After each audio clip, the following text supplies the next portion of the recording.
مولوی صاحب آپ تو شریف آدمی ہیں، آپ کو کیا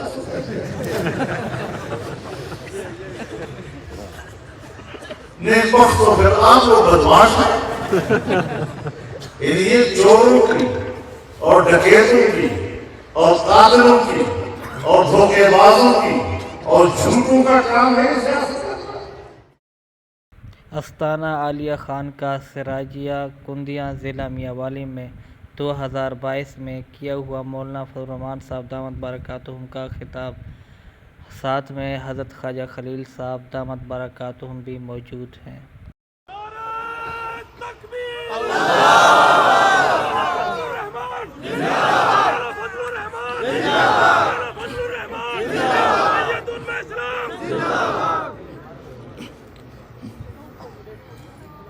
الحمدللہ بہدیہ مہتدی، اما بعد فاعوذ باللہ من الشیطان الرجیم، بسم اللہ الرحمن الرحیم۔ هو الذي أرسل رسوله بالهدى ودين الحق ليظهره على الدين كله وكفى بالله شهيدا، صدق الله العظيم۔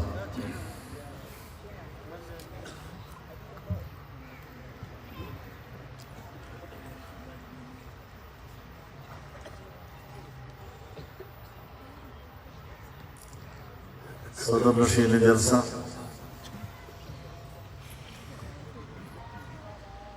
برادر مکرم جانشین خواجہ خواجگان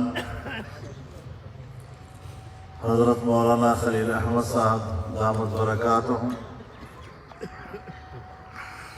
اکابر علماء کرام، طلباء عزیز، میرے بزرگوں، دوستوں اور بھائیوں،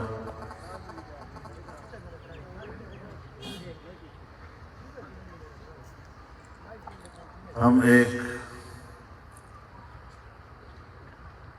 روحانی مرکز میں جمع ہیں اور جتنے لمحے ہم یہاں گزار رہے ہیں ہماری روح کی تازگی بھی اتنی ہی بڑھتی جاتی ہے۔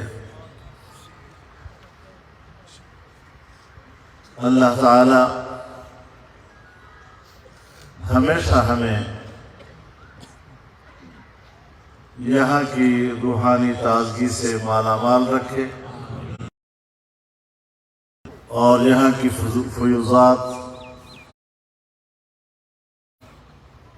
رب العزت ہماری زندگی میں ہر وقت شامل حال رکھے۔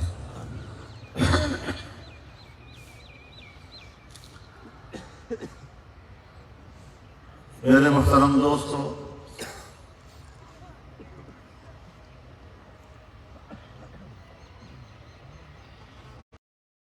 مبارکباد پیش کرتا ہوں اور دعا کرتا ہوں کہ اللہ رب العزت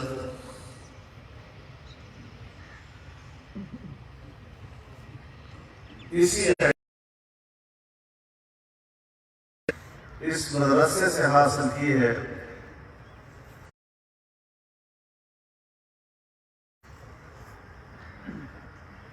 عملی میدان میں وہ اس کی خدمت کر سکے۔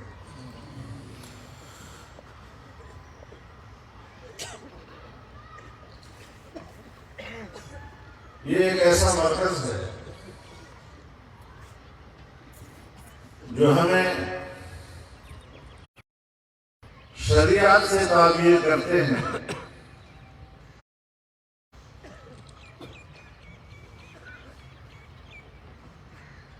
اور شریعت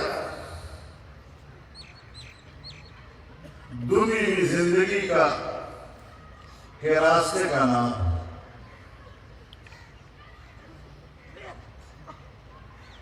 راستہ ہی نہیں تو جانا کدھر ہے؟ مقصد زندگی کیسے معلوم ہوگا؟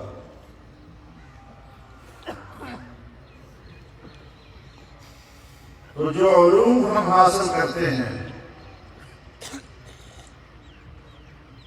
اور جن علوم کے لیے وحی کا عظیم نظام قائم کیا گیا، ذرا لائیو چلا ہے، دیکھو کیسا ٹھیک ہے؟ روئے زمین پر میں نے کہا لائیو چل رہا ہے، انبیاء کرام علی نبینا و علیہم السلام مرکزی یاد کی گئی، ٹھیک ہے بس ٹھیک ہے۔ جن نفوس قدسیہ نے اللہ کے پیغام کو وصول کیا اور پھر اسے انسانیت تک پہنچایا اور انسانیت کو صحیح راستہ دکھایا۔ چلنے کا اسلوب کیا ہوگا، اس کے آداب کیا ہوں گے، ہمارے حضرات نے اس کو تہذیب الاخلاق دیا ہے، جسے ہم لفظ طریقت سے تعبیر کرتے ہیں اور ہمارے خانقاہوں میں شریعت پر عمل کرنے، اس کے لیے اپنے دل کے اندر اسے ہمارے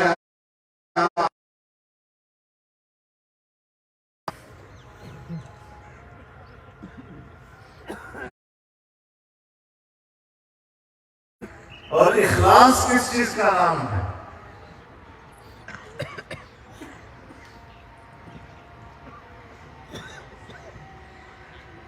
جب انسان کا ارادہ، انسان کی نیت اور اس نیت پر مبنی اس کا عمل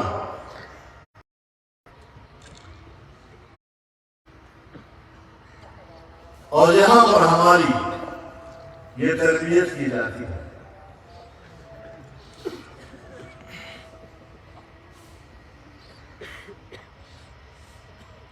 اور تیسری چیز ہے،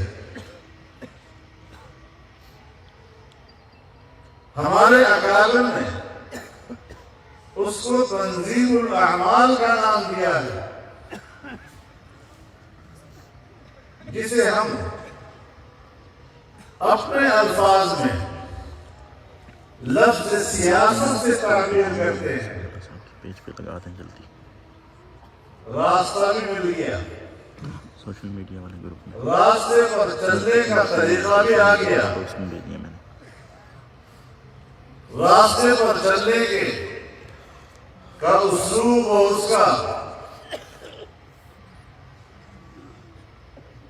اس کے آداب بھی آپ کے پاس آ گئے، لیکن اس راستے میں تو مشکلات نہیں ہیں۔ راستے میں پتھریلی زمین بھی آتی ہے، راستے میں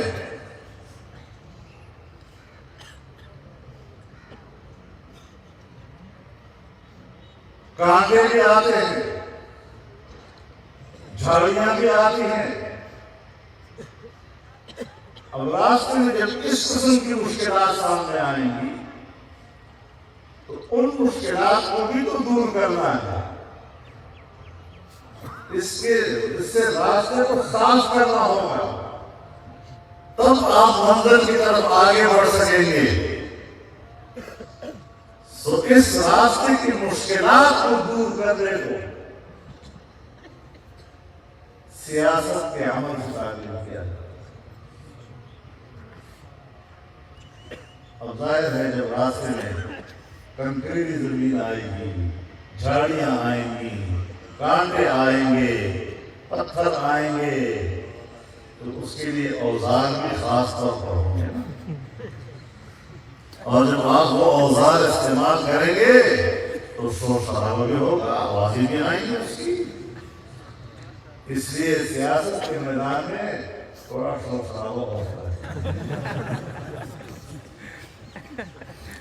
یہ ان راستوں کو، ان مشکلات کو دور کرنا اور اس کے لیے ہمت باندھنا، عزم کرنا اور اس طریقے سے آگے بڑھنا، یہی ہمارے اکابر کی تعلیمات ہیں۔ اور آج جس جامعہ کے اسٹیج پر میں بیٹھا ہوں، یہ ان تینوں کا مجموعہ ہے۔ ماشاء اللہ۔ یہاں سے تینوں درس پر ملتے ہیں، شریعت بھی ملتی ہے، طریقت بھی اور سیاست۔ اور مشکل یہ ہے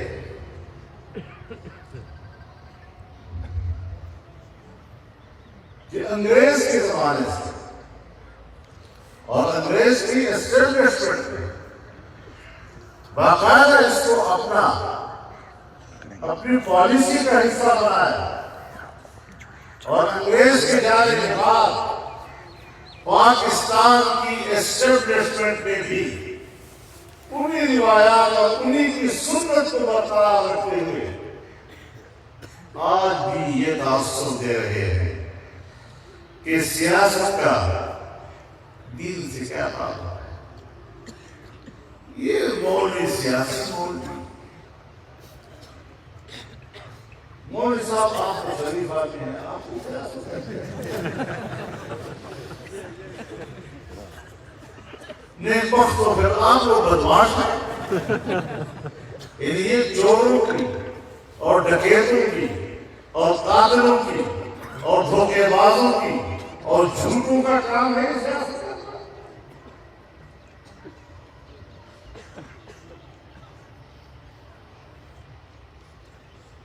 سیاست تو انبیاء کا وظیفہ ہے۔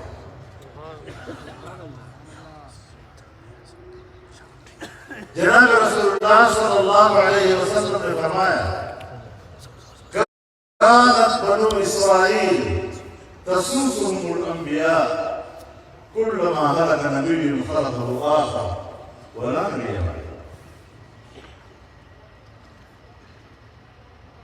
بنی اسرائیل کے انبیاء سیاست کرتے تھے، یعنی مملکت کا انتظام و انصرام سنبھالتے تھے۔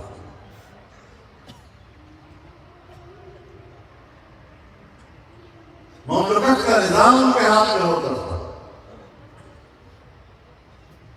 ایک جاتا تھا دوسرا ان کے منصب کو سنبھالتا تھا۔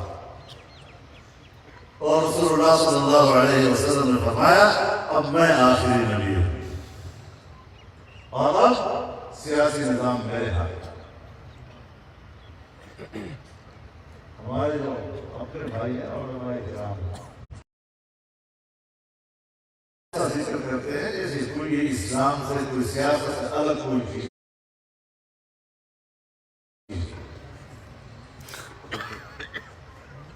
یہ ختم نبوت، یہ سیاست سے بالا تر، یہ غیر متنازعہ، اس معاملے میں سیاست نہیں ہونی چاہیے۔ اور رسول اللہ صلی اللہ علیہ وسلم نے ختم نبوت کو سیاست کے ذریعے شریعت، طریقت اور سیاست۔ میں اس سے آگے جانا چاہتا ہوں۔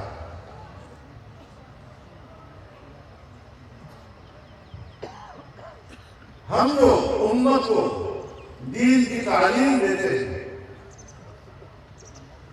تو دین کی تعلیم دیتے وقت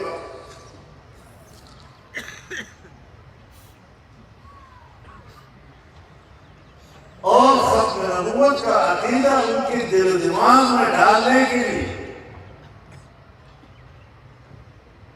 ان کو بتاتے ہیں کہ اللہ رب العزت نے دین کو مکمل کر دیا ہے، اب کسی کسی نئے دین کی ضرورت نہیں ہے۔ الیوم اکملت لکم دینکم، تو دین بے اعتبار تعلیمات کے، احکامات کے کامل اور مکمل ہے۔ لیکن یہاں پر اللہ نے بات نہیں چھوڑی، فرمایا وَأَتْمَمْتُ عَلَيْكُمْ نِعْمَتِي، اور میں نے اپنی نعمت تم پر تمام کر دی ہے۔ ہمارے اکابر اور اسلاف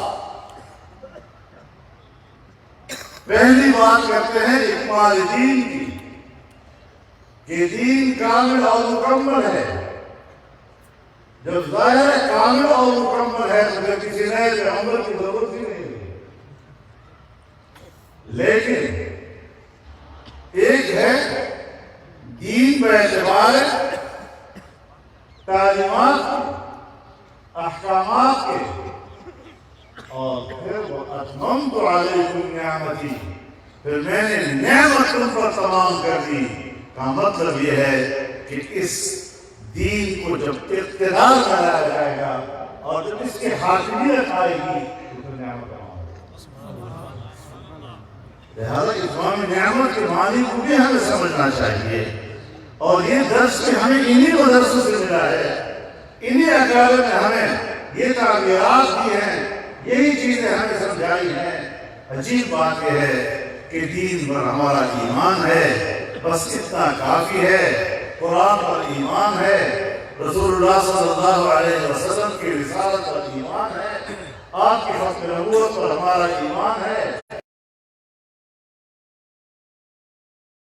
اگر بس ہے تو کوئی خلافت راشدہ کا نام کیوں لیتے؟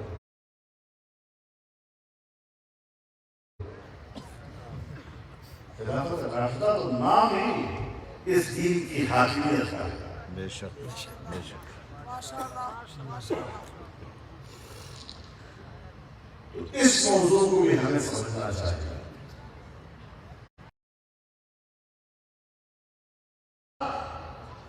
یہ ہے اتمام نعمت۔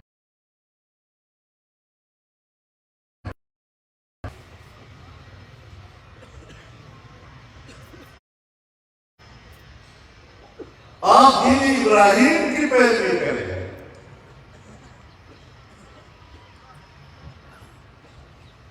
اور جب ہم دین ابراہیم کو تلاش کریں گے، آفاقیت کو تلاش کریں گے، تو قرآن، لیکن آج ہمیں اس دین اسلام جو ساری انسانیت کے لیے تھا، ان کو پہلے تو جغرافیائی طور پر تقسیم کر دیا، چھوٹے چھوٹے ممالک میں مسلمان تقسیم ہو گیا، اور اگر کہیں پر کسی ملک کے اندر، اور مفتی کفایت اللہ صاحب مفتی اعظم ہند رحمہ اللہ کی،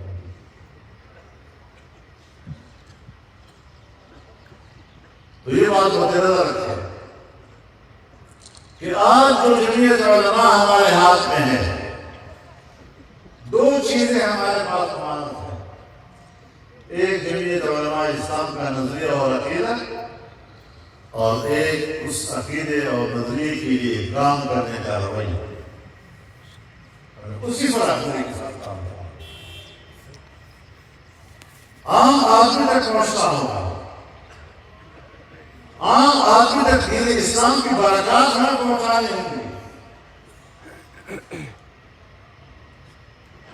اور جدوجہد کا کیا طریقہ ہونا چاہیے؟ جمعیت علماء کی اساس میں ہمیں بتایا گیا کہ عدم تشدد کا راستہ ہو، سیاسی جدوجہد کا راستہ ہو، اور حضرت شیخ الہند نے فرمایا کہ اب ہمارے جلسے، مظاہرے، اجتماعات، احتجاجات، یہی ہمارا جہاد ہے۔ زمانوں کے ساتھ حالات بدلتے ہیں، ترجیحات تبدیل ہو جاتی ہیں، نئے نئے نسلیں پیدا ہوتی ہیں، ان کے اپنے اپنے جذبات ہوتے ہیں، لیکن ہم نے اس تسلسل کو توڑنا نہیں، اس کو برقرار رکھنا اور اس کو برقرار رکھا ہے۔ ہر چند کہ مملکت کا نظام آپ کے اس فکر کو، اس نظریے کو تسلیم نہیں کرتا۔ وہ تبلیغی جماعت کی 6 باتوں کو مکمل دین تو کہتے ہیں، لیکن جمعیت علماء کی جامع اور جامع نظریے کو وہ سیاست کہتے ہیں۔ یہ سب سے بڑے پردے درجے کی جہالت ہے۔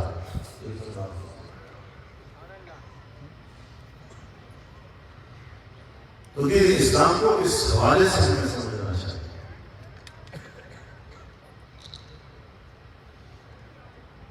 اور تحریک کے انداز میں اس کو آگے بڑھانا چاہیے۔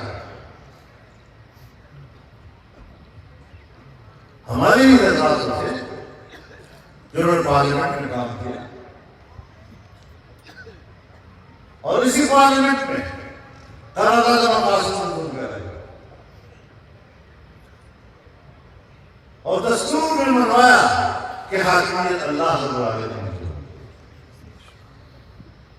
تو فرض سمجھ لو، ایک شخص کہے گا کہ حاکمیت عوام کی، اور جب حاکمیت عوام کی یہ لفظ کوئی سنے گا، اگر سے دوسرا نوجوان تیار کھڑا ہوگا جمہوریت کی طرح۔ ہمارے حالات دستور میں منوایا ہے کہ حاکمیت مطلق اللہ رب العالمین کی ہوگی،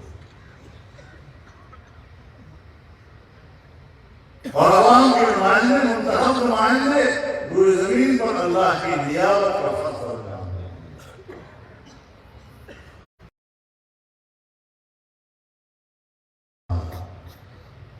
آپ کا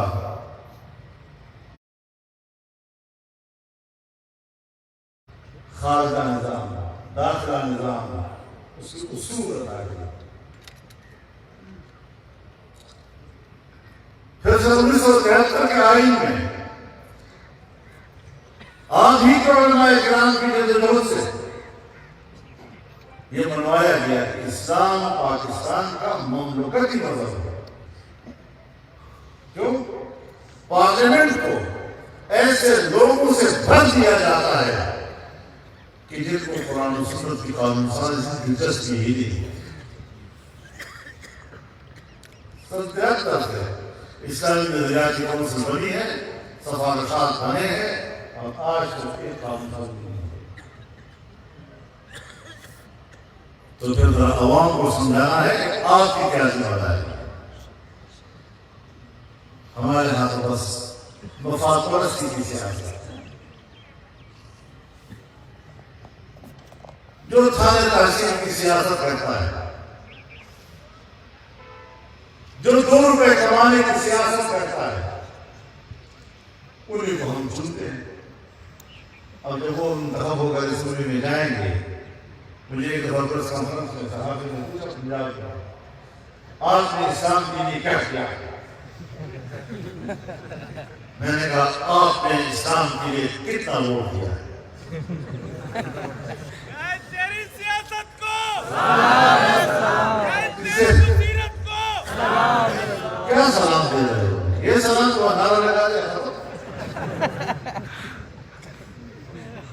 ہم پارلیمانی سیاست کر رہے ہیں، پارلیمنٹ کے اندر قانون سازی میں یقین رکھتے ہیں، جو وہاں پر اکثریت ان لوگوں کی ہوگی، اور آپ ایسے نظریے والے کو چھٹی انگلی سمجھیں گے، کیسے آئے گا یہ شریعت؟ کیسے رہا ختم نبوت، ختم نبوت کہتے رہو۔ ختم نبوت تو مطلب پارلیمنٹ میں ہوگا۔ سنتری پر میں آپ نے کتنے قربانیاں ہیں؟ 10,000 اپنے گناہوں میں سر 74 میں پارلیمنٹ میں آپ کی چھوٹی سی طاقت تھی، باہر عوام اور اندر آپ کے نمائندے اور مساحت، اور گھٹوں سے جیسے آدمی منوائے گئے۔ اب تو ایسی حکومت ہے کہ جو رہی صحیح آئین میں کچھ ہے اسلامی دفات کے حوالے سے، ناموس رسالت کے حوالے سے، عقیدہ حق نبوت کے حوالے سے، ان کو بچا لے تو بڑی بات ہے۔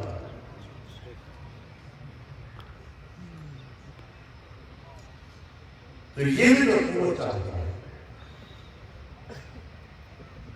میرے محترم دوست، سب سے پہلے تو اپنے ذات کے اندر اللہ کی بندگی پیدا کریں، کیونکہ اللہ تعالیٰ نے میں نے جن سے ان کو صرف اس لیے پیدا کیا میری عبادت، اب اس کے سینے کے اندر، اس کے دل کے اندر عبادت ہونی چاہیے اور دیانت ہونی چاہیے۔ وما أمروا إلا ليعبدوا الله مخلصين له الدين حنفاء ويقيموا الصلاة ويؤتوا الزكاة وذلك۔ اور آپ کے اندر دین تو آ گیا، لیکن اس دین کا اقتدار بھی تو آنا چاہیے۔ جیسے اللہ رب العزت خود فرماتے ہیں والذین إن مكناهم في الأرض أقاموا الصلاة وآتوا الزكاة وأمروا بالمعروف ونهوا عن المنكر۔ میں نے ایک جگہ پر اپنی گفتگو میں کہا کہ کنتم خیر امت اخرجت للناس، اللہ نے جس طرح رسول اللہ صلی اللہ علیہ وسلم کو تمام انسانیت کے لیے بھیجا، اس طرح آپ کی امت کو بھی یہ مقام ادا کیا کہ پوری انسانیت کی طرف تم نکالے جاؤ، چلو پوری انسانیت میں کر جاؤ۔ اور کسی تأمرون بالمعروف وتنہون عن المنکر، اور میں نے کہا یہاں پر تو نہ دعوت کا لفظ استعمال ہوا ہے، نہ واعظ کا لفظ استعمال ہوا ہے، نہ نصیحت کا لفظ استعمال ہوا ہے، نہ تذکیر کا لفظ استعمال ہوا ہے، یہاں تو لفظ امر استعمال ہوا ہے۔ اور امر تب امر ہوگا جب اس امر کی پیچھے قوت ہو، تو امت اتنی طاقتور بن کر نکلے کہ اس کے حاکمیت ہو اور معروف کا حکم دے اور منکر سے روکے۔ ایک بہت سمجھدار بیٹھ گیا، یہ تشریف میں پہلے بات اس کا اقتدار سے کیا کام ہے؟ یہ جو کچھ ہم کر رہے ہیں اور گلی گلی پھر رہے ہیں اور لوگوں کو دعوت دے رہے ہیں، یہ بھی امر بالمعروف اور نہی عن المنکر ہے۔ میں نے کہا ٹھیک ہے، مجھے تسلیم، ان مکنا میں کیا کام ہے؟ وہ لوگ جن کو اللہ نے اقتدار دیا زمین میں، اور پھر انہوں نے نماز قائم کرایا، زکوٰۃ ادا کرایا، امر بالمعروف کرنا، اس کو کیا کرو گے؟ محمد اقتدار تم کا فلاس ہے، زمین میں حاکمیت ہے۔ تو یاد رکھیں عبادت و دیانت ہر فرد کا ذاتی عقیدہ اس کے اپنے دل اور ایمان سے وابستہ معاملات ہیں، لیکن اسی چیز کو آپ نے دنیا کے سامنے اس کے اقتدار کی صورت میں لانا ہے تو پھر آپ کو سیاست کا اقتدار کی طرف آنا ہے۔ اور ساتھ ایک اور بات یہاں پر آپ لوگ مسجد میں بیٹھتے ہیں، حضرت کی موجودگی میں ذکر اذکار کرتے ہیں، یعنی مراقبہ کرتے ہوئے نہیں کرتے، آپ کو پرسکون ماحول چاہیے، یہاں کوئی شور شرابہ نہ ہو، آہٹ نظر نہ آئے، سب جائے بیٹھے آنکھیں بند کیے ہوئے اللہ کو یاد کر رہے ہیں۔ اب جو آپ کو پرسکون ماحول اس عبادت و دیانت کے لیے آپ کو حجرے میں چاہیے، آپ کو مسجد محراب میں چاہیے، یہ تربیت ہے۔ اگر آپ اس کو حجرے تک بند رکھیں گے تو پھر یہ اسلام کا مزاج نہیں ہے، کیونکہ اسلام رہبانیت کو نہیں مانتا اور یہ رہبانیت پیدا کرتا ہے۔ تو یہ تربیت ہے کہ جو شخصی زندگی میں عبادت کے لیے، اللہ کے دین کی ذکر کے لیے آپ کو پرسکون ماحول چاہیے، یہ پرسکون ماحول آپ کو سوسائٹی اور اس کو عمل کرنا۔ چنانچہ حضرت ابراہیم علیہ السلام جو بتوں کے خلاف لڑ رہے تھے، شرک کے خلاف لڑ رہے تھے، توحید کی بات کر رہے تھے، بندے اور رب کے درمیان جوڑ پیدا کر رہے تھے، جس وقت آپ کو فرمایا گیا انی جاعل للناس اماما، اس کے بعد آپ کا عمر بدل گیا۔ اپنی ذمہ داری کا احساس ہو، اور اس نئی ذمہ داری کا احساس آپ نے ان الفاظ کے ساتھ ظاہر کیا، وَإِذْ قَالَ إِبْرَاهِيمُ رَبِّ اجْعَلْ هَٰذَا بَلَدًا آمِنًا وَارْزُقْ أَهْلَهُ مِنَ الثَّمَرَاتِ مَنْ آمَنَ مِنْهُم بِاللَّهِ وَالْيَوْمِ الْآخِرِ۔ یا اللہ اس شہر کو امن کا شہر، اور امن کی حروف کا اجلاس، اور یہ محیط ہے تمام انسانی حقوق کو، اور انسانی حقوق تین چیزوں کو ملی ہے: جان، مال، عزت و آبرو۔ اور دنیا بھر میں آج قانون سازی ہو رہی ہے، غرب و شرق میں تمام قانون سازی ان تین چیزوں کے گرد گھومتی ہے، ان کے حقوق کے گرد گھومتی ہے۔ اب حقوق محفوظ ہیں تو امن آئیے، اور دوسری چیز خوشحال معیشت، معیشت خوشحال ہو اور سکون ہوگا۔ ضرب اللہ قرية ضرب الله مثلا قرية كانت آمنة مطمئنة يأتيها رزقها رغدا من كل مكان، ہر طرف سے رزق کی فراخی کی کس چیز کا آگے فکفرت بِأَنْعُمِ اللَّهِ، جب اللہ تعالیٰ کی اس نعمت کا انکار کیا تو کیا سزا دی اس کو؟ فَأَذَاقَهَا اللَّهُ لِبَاسَ الْجُوعِ وَالْخَوْفِ بِمَا كَانُوا يَصْنَعُونَ۔ بھوک اور خوف، آج یہی نعرے لگ رہی ہے نہیں، مہنگائی ہے، بھوک ہے، ہم تو بازار سے خریدنے کے قابل نہیں رہے، وہاں لاشیں مل رہی ہیں، ادھر دہشت گرد ہیں، ادھر دہشت گرد ہیں، سیکورٹی کا معاملہ ہے۔ یہ چیزیں آج قوم کے دل دماغ پر مسلط ہوئی ہیں۔ اس کا معنی یہ ہے کہ ہم نے اللہ رب العزت کی اس دین متین اور انسانی حقوق کے اللہ کی دین کے جو اصول ضوابط ہیں اس کا انکار کیا، اس کو اپناؤ، خدا کے دین کو اپناؤ۔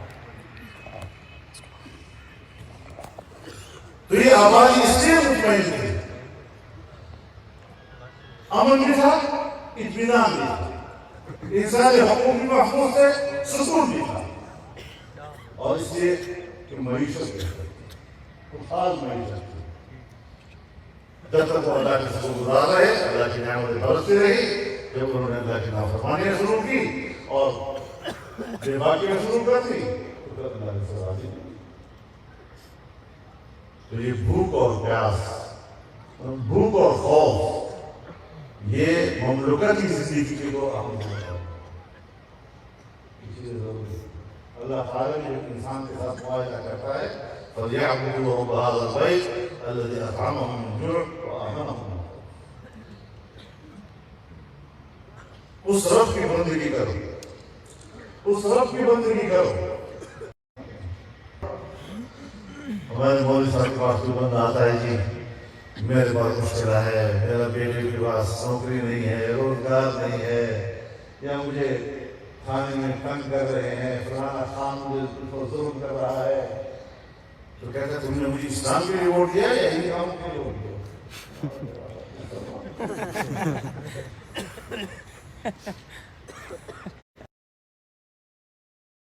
نبی علیہ السلام فرماتے ہیں اِنَّ لِلَّهِ